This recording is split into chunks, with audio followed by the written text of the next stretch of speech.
Nobody taught us how to talk about money. Not really. Do you feel anxious when money comes up?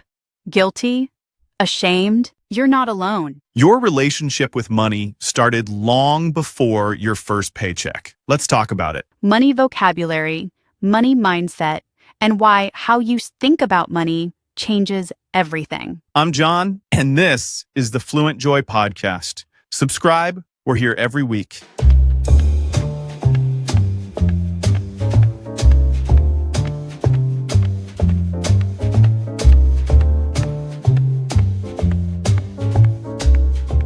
I'm John. And I'm Camila. Welcome back to the Fluent Joy Podcast. So glad you're here today. Subscribe if you haven't. We show up every single week. Okay, today's topic is one that makes a lot of people uncomfortable. Money. Just saying the word changes the energy in a room sometimes. Because money is not just numbers. It's wrapped up in feelings, in identity, in family history. In shame, in pride, in fear. And most of us were never taught how to talk about it honestly. Not in our own language, and definitely not in English. So today, we're going to do both. We're going to talk about money in English. And we're going to talk about the mindset around money. Because the two are deeply connected. Let's go.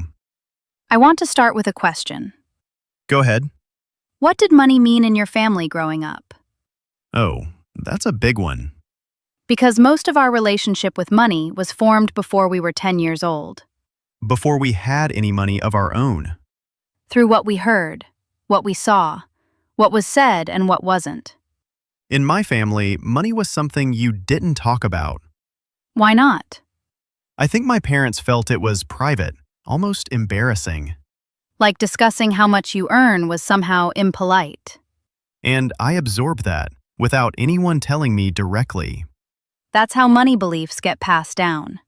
Not through lessons, through atmosphere. Through the look on someone's face when a bill arrived. Through the phrase, "we can't afford that," said with a certain tone. Afford. To have enough money for something. We can't afford it. It's beyond our budget. And when you hear that phrase enough as a child, you start to develop what researchers call a scarcity mindset. Scarcity mindset, the belief that there is never enough. That money is limited. That spending is dangerous.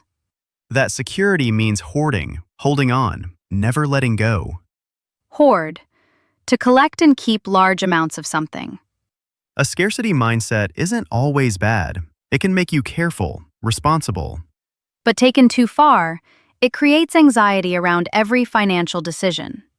Anxiety, a feeling of worry and fear about what might happen. You have enough, but you feel like you don't. You make a good decision, but you still feel guilty. Guilty. Feeling like you've done something wrong. And guilt around money is incredibly common. The opposite of scarcity mindset is abundance mindset. Abundance, having more than enough, plenty. Abundance mindset is the belief that there is enough.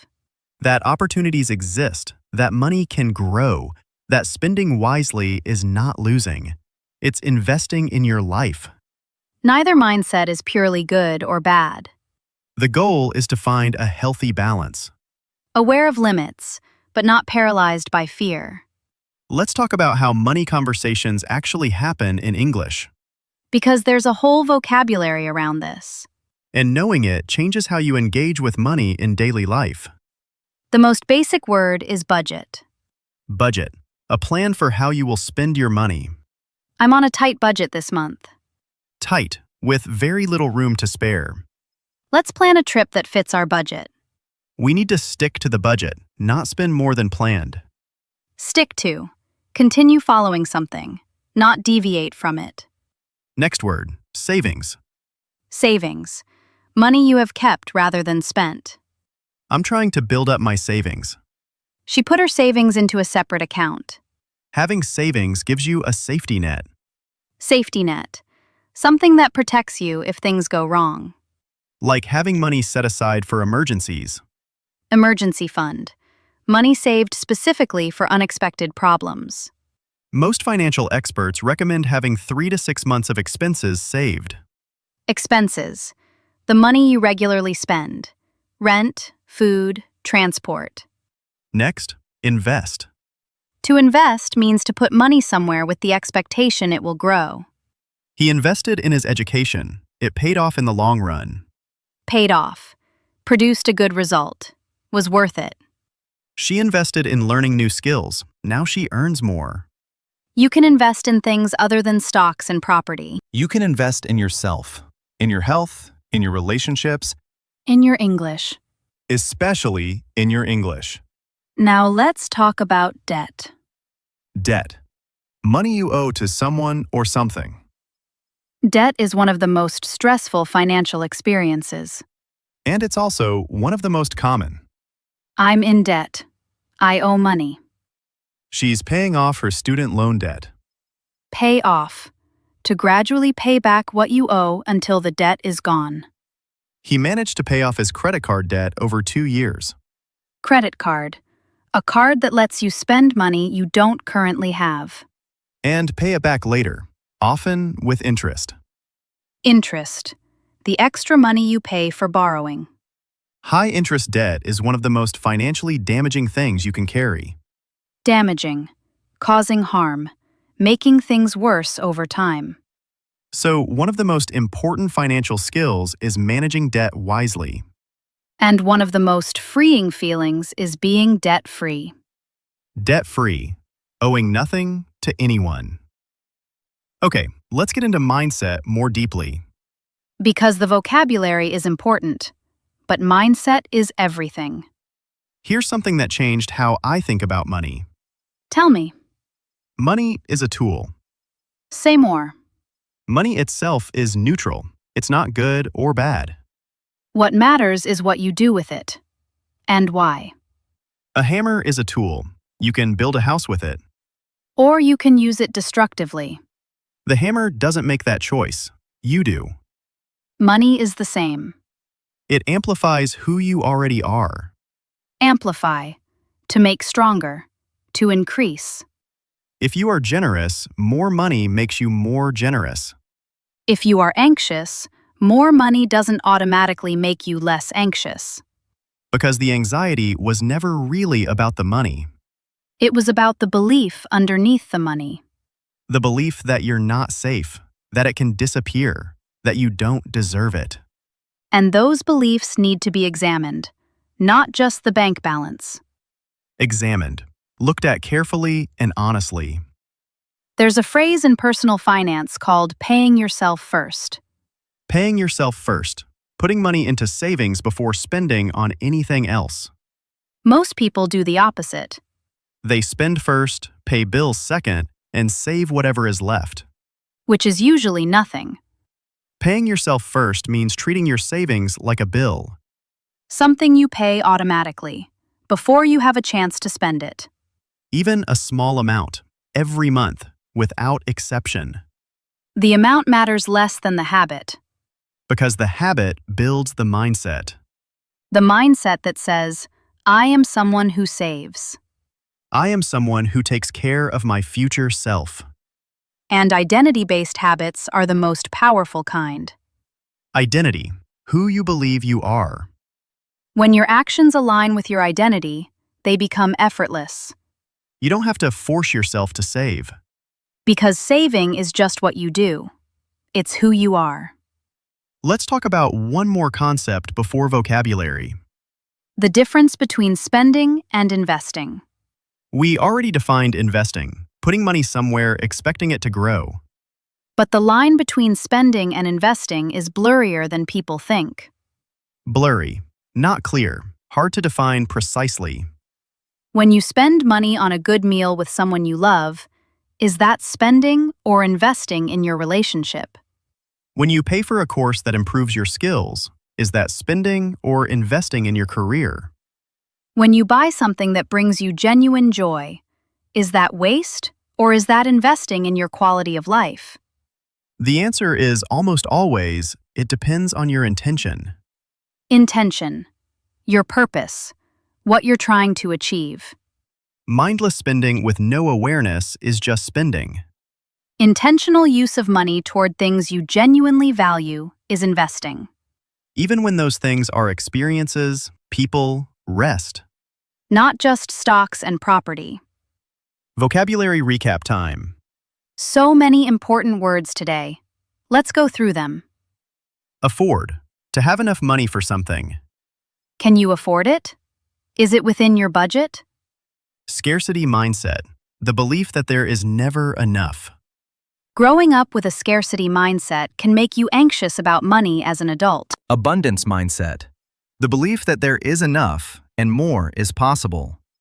Shifting to an abundance mindset doesn't mean ignoring reality. It means not living in fear. Budget. A plan for how you will spend your money. I made a budget for the month, and I'm trying to stick to it. Savings. Money kept rather than spent. Building savings takes time, but every small amount counts. Safety net. Something that protects you if things go wrong. An emergency fund is a financial safety net. Debt. Money you owe. Debt is stressful but manageable. The key is a clear plan to pay it off. Payoff. To gradually return what you owe. She worked hard to pay off her student loans. Amplify. To make stronger or more intense. Money amplifies who you already are. It reveals your values. Paying yourself first. Saving before spending. If you pay yourself first, even a small amount, the habit builds over time. Intention. Purpose. What you're trying to achieve. Spend with intention, and even small purchases feel meaningful. Here's your challenge for today. Write down 3 beliefs about money you grew up with. Things you heard, things you felt, things you absorbed. Then ask yourself, are these beliefs helping me or hurting me? And in the comments, share this. One money belief I grew up with was blank. And now I think blank. We read every comment. We are genuinely interested in your story. Let's bring this home. Money is not just numbers. It's a story you tell yourself. A story that started long before your first paycheck. And like all stories, it can be rewritten. Not overnight, but with awareness, with intention, with small, consistent actions. Learn the vocabulary. Name the feelings. Examine the beliefs underneath the numbers. And start making choices that align with who you want to be. Not who you were told to be around money. Who you choose to be. Actually, I want to share something personal before we close. Please. For most of my 20s, I had what I now recognize as a scarcity mindset. What did that look like? I was always worried about money, even when things were okay. Even when there was nothing immediate to worry about. I'd check my bank balance multiple times a day. Looking for reassurance. Looking for reassurance, trying to feel safe by checking again and again. But the checking never actually made me feel safer. Because the fear wasn't in the number, it was in my head. And the number kept changing. But the fear didn't. Until I started examining where the fear came from. And where did it come from? My family went through a really difficult financial period when I was young. And you absorbed that insecurity. Without realizing it, without choosing it. It became your default setting. Default. The way something automatically works unless you change it. Your default around money was fear, because that's what you learned. But defaults can be changed. Not easily, not overnight. But with awareness and with practice. The same way you learn a language. You expose yourself to new patterns until they become natural. Until the new way of thinking becomes your new default. I'm still working on it, but it's different now. That's the whole journey, not arriving, just moving in a better direction. And knowing that the fear isn't the truth. Just an old story that you get to rewrite. One choice at a time. One intention at a time. See you next week. Keep going. I want to add one more thing. Go ahead. We haven't talked about income yet. The money coming in, not just the money going out. And I think it's important because a lot of people feel stuck. Like, no matter how carefully they budget or save. There just isn't enough coming in. And for many people, that's a real structural reality. Not a mindset problem, an income problem. And the honest answer to that is that mindset alone doesn't pay the bills. Right. We're not saying think positively and money appears. That's not what abundance mindset means. It means staying open to possibilities instead of closed by fear. It means asking, what could I do differently? What skills could I develop? What opportunities am I not seeing? Because scarcity mindset narrows your vision. You literally see fewer options when you're operating from fear. Abundance mindset widens it. Not magically, but genuinely. When you believe something is possible, you start looking for the path. And paths that were invisible before start to appear. That's not mystical. That's just how attention works. You find what you look for. So look for possibility, not just problems. Alongside the budgeting, alongside the saving, alongside the hard work. Stay curious about what's possible. That combination is what actually moves people forward. Hard work plus open mind plus consistent small actions. That's the formula. Not complicated, but not easy either. Worth it, though. Always worth it.